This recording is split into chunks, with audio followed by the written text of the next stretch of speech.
Veja que uma doença complexa como essa tem várias subdivisões. Então nós temos 3 formas de APP. Então você tem a APP no subtipo não fluente agramático. O que é isso? É um problema de ordenar as palavras, de produzir as palavras. O indivíduo, quando vai falar, ele tem grande dificuldade, por isso a fala dele é reduzida em quantidade. As sentenças vão ficando assim mais curtas. O indivíduo fica hesitante na hora de achar palavras, sabe? Como quando você aprende uma língua nova, é muito parecido com isso. Você tenta descobrir a palavra que encaixa naquela frase, né? Quem estuda inglês sabe como é que é isso. Você está tentando ali achar a palavra e não consegue. Inclusive, por causa disso mesmo, a impressão que se dá às vezes é que o indivíduo começou com uma gagueira, que ele está gago, né? Ele tem tartamudez. O termo técnico para gagueira é tartamudez. A primeira coisa que ele perde são os artigos nas frases, as conjunções e os pronomes. Isso é o que ele perde em primeiro lugar. E você vai notar também, os colegas do trabalho falam, a esposa, que nas cartas, nos e-mails, as frases são mal formadas. As frases são colocadas ou são pronunciadas no lugar errado. Cada palavra entra no lugar errado na frase, né? E muitas vezes ele esquece de colocar o ele ou ela, colocar o sim, não, etc. O entendimento da palavra, quando se fala com o indivíduo, está preservado. Se você der uma ordem ou falar alguma coisa simples, a pessoa, na forma, no subtipo não fluente agramático, ela entende. Entretanto, se você se alongar muito na frase ou falar uma sentença muito complexa, a pessoa também vai ter problema. Um outro subtipo, que é o segundo subtipo, é o subtipo semântico, é a forma semântica. A primeira forma, a não fluente agramática, é um problema de colocar as palavras na ordem certa e de produzir as palavras. No segundo tipo, o subtipo semântico, o problema é para você entender a palavra. O principal achado, então, nesse quadro aqui, é uma perda de significado nas palavras. Por exemplo, você traz para o indivíduo uma fruteira com algumas frutas, e você pede para ele pegar a banana. Ele vai ficar ali em dúvida a respeito do que você está falando, o que é uma banana. Ele não tem o significado mais da palavra banana. Ele perdeu aquilo. Ou da palavra laranja. Por isso que ele fala menos palavras com nomes, menos substantivos nas frases.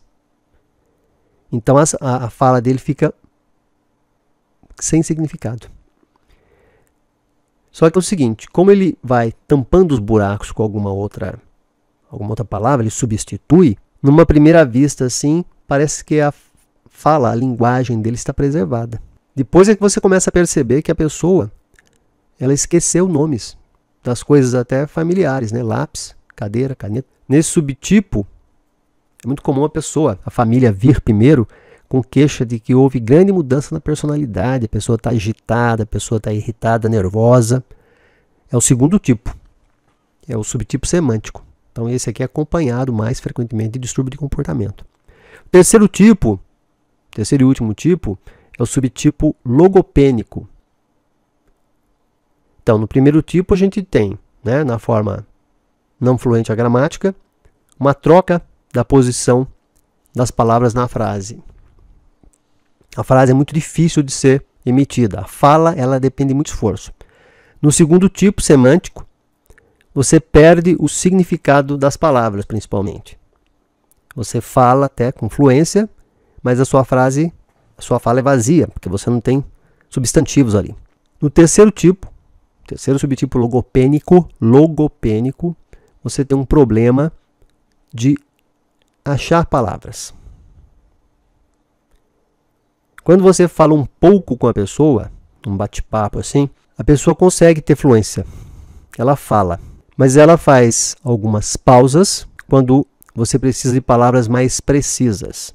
Olha a diferença do segundo tipo. Segundo tipo, a pessoa não tem o significado da palavra. No terceiro tipo, ela não encontra a palavra. E essas pessoas, no início, elas conseguem maneiras de superar a sua dificuldade. Ao invés da pessoa falar, por exemplo, me dê a colher, ela fala, me dê aquela coisa, você sabe que a gente usa para tomar sopa. aquele negócio. Eu quero aquele negócio que a gente usa para escrever. Me dá aquela coisa que a gente usa para poder preencher o buraco daquela palavra que ela não lembra mais. Me dá aquela coisa que a gente usa para fazer isso. Então, as dificuldades aqui são basicamente de encontrar palavras. O indivíduo tem também dificuldade para soletrar palavras. Você não consegue nominar objetos mais. É diferente do caso anterior. Nesse caso, você pega a fruteira, dá para a pessoa e fala, pegue uma laranja. A pessoa pega a laranja e lhe dá. Aí você fala, me dê o nome de todas as frutas que estão nessa fruteira. Aí é que nós vamos ter dificuldade aqui. A pessoa não vai achar as palavras que ela está buscando. Como é que você faz esse diagnóstico aqui? Esse diagnóstico é feito por um grupo multidisciplinar, com vários profissionais. Geralmente nós temos a fonoaudiólogo, a neuropsicóloga e o neurologista atuando em conjunto.